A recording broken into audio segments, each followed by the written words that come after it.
শিকার কবিতাটির দ্বিতীয় স্তবকে দেখতে পাই, কবি লিখছেন, হিমের রাতে শরীর রাখবার জন্য দেশওয়ালিরা সারা রাত মাঠে আগুন জ্বেলেছে। অর্থাৎ যারা দেশওয়ালি, যারা আদিবাসী সম্প্রদায়, তারা প্রকৃতিরই সম্পদ, প্রকৃতির সন্তান, প্রকৃতির মধ্যেই থাকে, প্রকৃতির মধ্যেই বেড়ে ওঠে এবং প্রকৃতির মধ্যেই তারা জীবনের আরাম খুঁজে নেয়। তারা কি করেছিল, হিমের রাত অর্থাৎ শীতের রাতে যখন নিজেদের শরীর উষ্ণ রাখার প্রয়োজন হয়, শরীর রাখবার জন্য, শব্দটা এসেছে ওম থেকে, অর্থাৎ গরম রাখার জন্য দেশওয়ালিরা সারা রাত কী করেছিল, মাঠে আগুন জ্বেলেছিল। সেই আগুনটা মোরগ ফুলের মতো লাল আগুন, আগুনের রং ছিল মোরগ ফুলের মতো লাল। শুকনো অশ্বত্থ পাতা দুমড়ে এখনও আগুন জ্বলছে তারা আগুন জ্বেলেছিল শুকনো অশ্বত্থ পাতার মধ্যে। অর্থাৎ যে প্রকৃতি মানুষকে বাঁচিয়ে রাখে, সেই প্রকৃতি মানুষকে আরাম দেয়, সাহস দেয়, জীবনে বেঁচে থাকার রসদ দেয়। কিন্তু এই দেশওয়ালি মানুষগুলো, যারা প্রকৃতির কোলেই বেড়ে ওঠেন, যারা প্রকৃতির মধ্যেই বেঁচে থাকেন, তারা কিন্তু প্রকৃতিকে ধ্বংস করলেন না। যে সমস্ত গাছপালার মধ্যে তারা বেঁচে থাকেন, সেই গাছপালাকেও তারা নষ্ট করলেন না। যে পাতাগুলো শুকিয়ে গেছে, যাদের জীবন শেষ হয়ে গেছে, শুকিয়ে ঝরে যাওয়া পাতাগুলো, তারাই অন্য মানুষের জীবনে আরাম আনলো, স্বস্তি আনলো। তাই তারা কি করেছিল, শুকনো অশ্বত্থ পাতাগুলোকে দিয়ে আগুন জ্বেলেছিল। সূর্যের আলোয় তার রং কুসুমের মতো নেই আর। এই জায়গাটা খুব ইম্পর্টেন্ট। যখন তারা আগুন জ্বেলেছিল তখন আগুনের রং ছিল মোরগ ফুলের মতন লাল টুকটুকে। এখন তার রং আর কুসুমের মতো নেই। কেন তার রংটা আর রঙে কুসুম অর্থাৎ ফুল, যদি এখানে দুটো অর্থ ধরা যায়, যে মোরগ ফুলটার কথা বলা হয়েছিল সেই রকম টুকটুকে রং নেই, সেটা হতে পারে। যদি আমরা ডিমের কুসুমের কথা ভাবি, যে আগুনের যে রংটা, সেই রংটাও আস্তে আস্তে আলো ফোটার সঙ্গে সঙ্গে আগুনটাকে ততটা রক্তাভ আর মনে হয় না। সূর্যের আলো ফোটার সঙ্গে সঙ্গে তার রংটা অতটা গাঢ় নেই। সেটা কীরকম হয়ে গেছে রোগা শালিকের হৃদয়ের বিবর্ণ ইচ্ছার মতন। কার সম্পর্কে এই কথাটা বলা হয়েছে, এই লাইনটা তুলে প্রশ্ন আসে। রোগা শালিকের হৃদয়ের বিবর্ণ ইচ্ছার মতো, এই কথাটা কার সম্পর্কে কবি বলেছেন? এখানে দেশওয়ালিরা যে আগুন জ্বেলেছিলেন তার কথাই বলতে হবে। সেই আলোটা, সেই আগুনটা সূর্যের আলো ফোটার সঙ্গে সঙ্গে সেটা ফিকে হয়ে গেছে, সেটা হালকা হয়ে গেছে, সেটা বিবর্ণ হয়ে গেছে। কবি এখানে বলছেন রোগা শালিকের হৃদয়ের বিবর্ণ ইচ্ছার মতো। একটা রুগ্ন শালিকের জীবনটা খুব যে অভিপ্রেত কাঙ্ক্ষিত তা নয়, কিন্তু তার জীবনেও ইচ্ছা আছে, তার হৃদয় আছে। একটা রুগ্ন শালিক আস্তে আস্তে ভুগতে বা বঞ্চিত হতে হতে তার জীবনের ইচ্ছাগুলো কিন্তু ফুরিয়ে আসছে, কিন্তু ইচ্ছা শেষ হয়ে যায় না। আমরা এক্ষেত্রে জীবনানন্দ দাশের ওই একটা কবিতার লাইন বলতে পারি, যে গলিত স্থবির ব্যাং দু এক মুহূর্তের ভিক্ষা মাগে অনুমেয় উষ্ণ অনুরাগে। অর্থাৎ যে ব্যাংটা পচে গেছে, গলে গেছে, স্থবির হয়ে গেছে, সেও কিন্তু দু এক মুহূর্ত বেঁচে থাকতে চায়, তার ইচ্ছেটাও শেষ হয়ে যায় না। অর্থাৎ জীবনটা প্রত্যেকের কাছেই কাঙ্ক্ষিত। এই শালিকটা, তার হৃদয়ের যে ইচ্ছা, সেটা হয়তো আগের মতো তীব্র নেই, সেটা শেষ হয়ে যায়নি ঠিকই, কিন্তু আছে, ধিক ধিক করে জ্বলছে ওই আগুনটার মতন। তাই এই আগুনটাকে তুলনা করা হয়েছে শালিকের বিবর্ণ হয়ে আসা একটা ইচ্ছার সঙ্গে। সকালের আলোয় টলমল শিশিরে চারিদিকের বন ও আকাশ ময়ূরের সবুজ নীল ডানার মতো ঝিলমিল করছে। সকালের আলো ফুটে উঠেছে। কবিতাটা যেখানে শুরু হয়েছিল সেখানে শব্দটা ছিল ভোর, এখন আলো এসেছে, সকাল এসেছে, চারদিকটা ঝলমল করছে। চারিদিকের বন এবং আকাশ, যেটা অনেকটা স্তিমিত ছিল, সেটা এখন ঝলমলে হয়ে উঠেছে ময়ূরের সবুজ আর নীল রঙা ডানার মতন। সেটার প্রতিফলন ঘটছে কোথায়? চারদিকে টলমল করা শিশিরের মধ্যে কবি তার প্রতিফলন দেখতে পেলেন। অর্থাৎ ক্ষুদ্র একটা শিশির বিন্দুর মধ্যে সমস্ত পৃথিবীর, সমস্ত প্রকৃতির প্রতিফলন কবি দেখতে পেলেন। এই পর্যন্ত গেল শুধুমাত্র প্রাকৃতিক বর্ণনার কথা। এরপর আবার সেই ভোর শব্দটা, যে ভোর শব্দটা প্রকৃতির মধ্যে এসেছিল, একটা প্রকৃতিকে ব্যাখ্যা করতে গেলেন তিনি, প্রকৃতির বর্ণনা করলেন, এবং একটা অন্ধকার কাটিয়ে ওঠার পরে হালকা আলো এবং তারপরে তীব্র আলো কীভাবে প্রকৃতিকে পরিবর্তন করে দিল, তার কীরকম রূপ পরিবর্তন ঘটলো আমরা দেখলাম।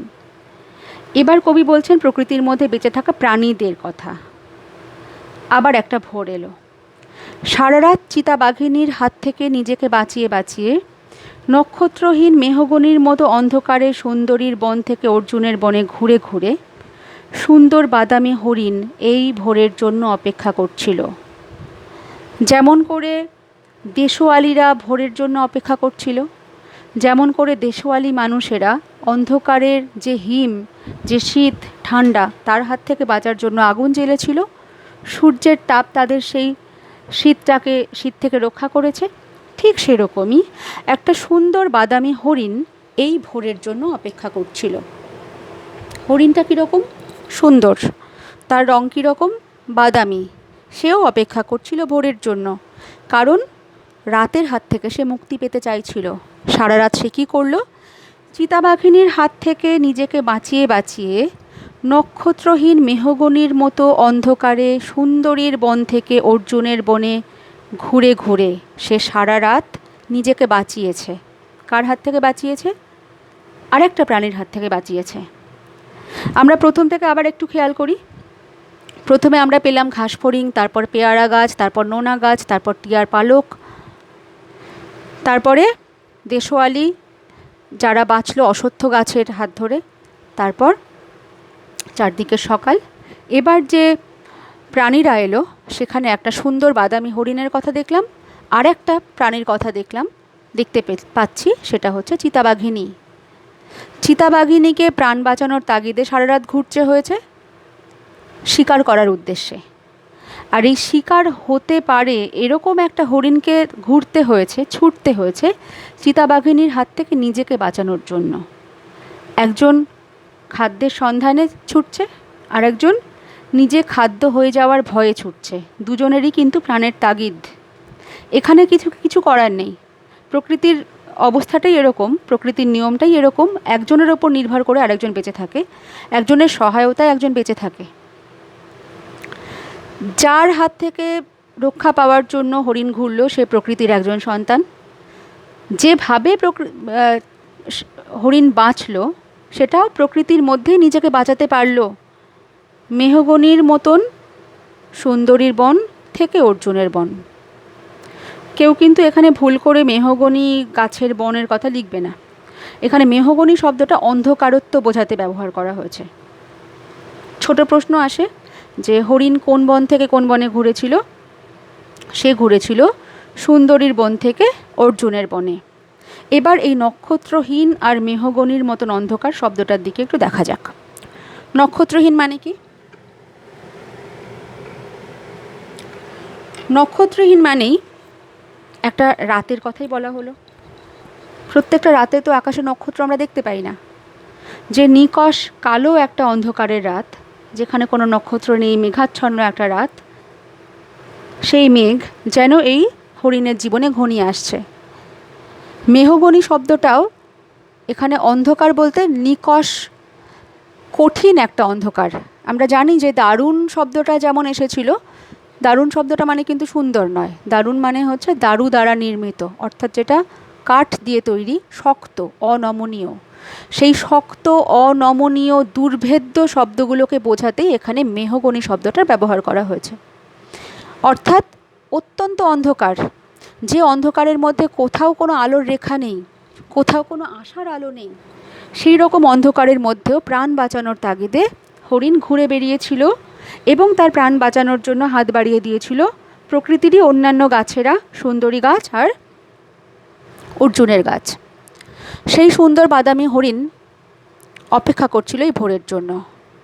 অর্থাৎ তার অত্যন্ত কাঙ্ক্ষিত ভোর, যেখানে সে জীবন বাঁচাতে পারবে বলে তার মনে হয়েছিল, যে মনে করেছিল এই একটা বন থেকে আরেকটা বনে ঘুরে না বেরিয়ে সে একটা নির্দিষ্ট আলো দেখতে পাবে, নির্দিষ্ট পথ দেখতে পাবে, এই ভোর তার জীবনের ভোর হয়ে এলো। এসেছে সে ভোরের আলোয় নেমে। খুব সোজাভাবেই কবি এখানে বলতে পারতেন যে তার জীবনে ভোর এলো, তা নয়। কবি বলছেন সেই হরিণটা ভোরের আলোয় নেমে এসেছে, যে আলোটা তার জন্য খুব কাঙ্ক্ষিত ছিল, যেন একটা নতুন জীবন সে দেখতে পেল, সে ভোরের আলোয় এলো। কচি বাতাবি লেবুর মতো সবুজ সুগন্ধি ঘাস ছিঁড়ে ছিঁড়ে খাচ্ছে। যে রাতের বেলাতেই অপরের খাদ্য হতে পারত, সে এখন ঘাস ছিঁড়ে ছিঁড়ে খাচ্ছে। কীরকম ঘাস? কচি বাতাবি লেবুর মতো সবুজ সুগন্ধি। একটা খুব সুন্দর হরিণ যখন সে চিতাবাঘিনীর খাদ্য হতে পারত, তখন সে ছিন্ন ভিন্ন হয়ে যেত, তার সৌন্দর্য থাকতো না, সে শুধুমাত্র একটা মাংসে পরিণত হতো, সে শুধুমাত্র একটা খাদ্যে পরিণত হতো। এই সুন্দর কচি বাতাবি লেবুর মতন সুগন্ধি ঘাসটাও তার কাছে শুধুমাত্র একটা খাদ্য। সে কিন্তু এখানে তার সৌন্দর্য অনুধাবন করছে তা নয়, সৌন্দর্য উপভোগ করছে তা নয়, শুধুমাত্র নিজের জীবন রক্ষার তাগিদে, তার পেট ভরানোর তাগিদে সে ছিঁড়ে ছিঁড়ে খাচ্ছে। তারপরে সে কী করলো? নদীর তীক্ষ্ণ শীতল ঢেউয়ে সে নামলো। একদম মানুষের প্রথম যে বেঁচে থাকা, প্রথম যে চাহিদা, এই স্তবকটাতে কবি পরপর দেখিয়েছেন যে মানুষের বা প্রাণীর চাহিদা কীরকমভাবে বদলে যায়। একদম প্রথম চাহিদা হচ্ছে আমাদের প্রাণ বাঁচানো, অর্থাৎ আমাদের জৈবিক যে ক্ষুধা, পেটের ক্ষুধা, সেটার কথা। যখনই আমরা আমাদের পেটের ক্ষুধাটা মিটিয়ে ফেলতে পারি, তারপর আমাদের আরাম চাই, আমাদের বিশ্রাম চাই। সেই হরিণটাকেও আমরা তাই দেখলাম যে সে কী করলো? ঘুমহীন ক্লান্ত বিহ্বল শরীরটাকে স্রোতের মতো একটা আবেশ দেওয়ার জন্য, অর্থাৎ যখন সে তার পেট ভরে গেল, প্রথমে তার কাঙ্ক্ষিত ছিল জীবন বাঁচানো। যখন সে রাতে ঘুরেছে, রাতে ছুটেছে, তখন তার কিন্তু নিজের খিদের কথা মনে হয়নি। যখন তার নিজের প্রাণটা বেঁচে গেল, তখন তার দ্বিতীয় প্রয়োজন, অর্থাৎ কিছু খাবার লাগবে। যখন খাবার জুটে গেল, তখন তার একটু আরাম লাগবে।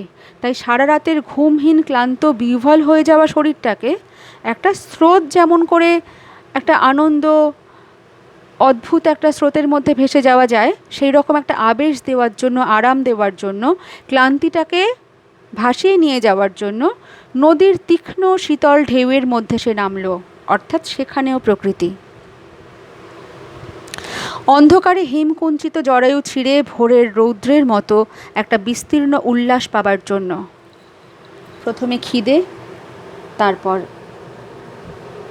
আবেশ, তারপর একটা উল্লাস, আনন্দ চাই।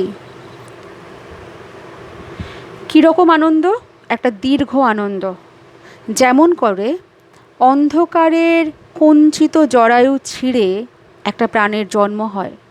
মাতৃজঠরের অন্ধকারে, ওই ঠান্ডা থেকে যখন আমরা জরায়ুর মধ্যে দিয়ে জীবন লাভ করি, আমরা যেমন আলোয় নেমে আসি, এখানে অন্ধকারের রাতটা যেন ওই মাতৃজঠর ছিল, যেন সেই জরায়ু থেকে ভোরের রৌদ্র যেমন করে ঝাঁপিয়ে নেমে আসে, অন্ধকার চিরে যেমন একটা রোদ সমস্ত দিককে ফালা ফালা করে দেয়, সেই রকম একটা বিরাট উল্লাস পাওয়ার জন্য, আনন্দ পাওয়ার জন্য হরিণ এবার নামলো কোথায়? সেই নদীর তীক্ষ্ণ শীতল ঢেউয়ের মধ্যে। সেখানেই মানুষের চাহিদা শেষ হয়ে যায় না, যেমন কোনো প্রাণীরই চাহিদা শেষ হয়ে যায় না। এই নীল আকাশের নিচে সূর্যের সোনার বর্ষার মতো জেগে উঠে সাহসে, সাধে, সৌন্দর্যে হরিণীর পর হরিণীকে চমক লাগিয়ে দেবার জন্য প্রাণ চাই, তারপর ক্ষুধা নিবৃত্তি চাই, তারপর আরাম চাই, তারপর জীবনে প্রেম চাই এবং কাম চাই। তাই সে কী করলো? এই সুন্দর নীল আকাশের নিচে যেমন সূর্যের সোনার বর্ষা রৌদ্রের মতন ঝাঁপিয়ে নেমে আসে, ঝকঝক করে, সেও নিজেকে ওরকম ঝকঝকে সুন্দর করে তুলতে চাইল, সাজিয়ে গুছিয়ে নিতে চাইল, হরিণীর পর হরিণীকে চমক লাগিয়ে দিতে চাইল। তাই সে নিজেকে সুন্দর করতে চাইল। এখানে একটার পর একটা প্রাণীর চাহিদার দিকে কবি ইঙ্গিত করেছেন এবং সবগুলোকেই এখানে উল্লেখ করতে হবে। সাহসে সাধে সৌন্দর্যে, সাহস দিয়ে, তার ইচ্ছে দিয়ে, সাধ্য দিয়ে এবং সৌন্দর্য দিয়ে সমস্ত হরিণ সমাজকে, অর্থাৎ নারী যে সমস্ত হরিণীরা যাতে তার প্রতি আকৃষ্ট হয় সেই চেষ্টাও সে করতে লাগলো।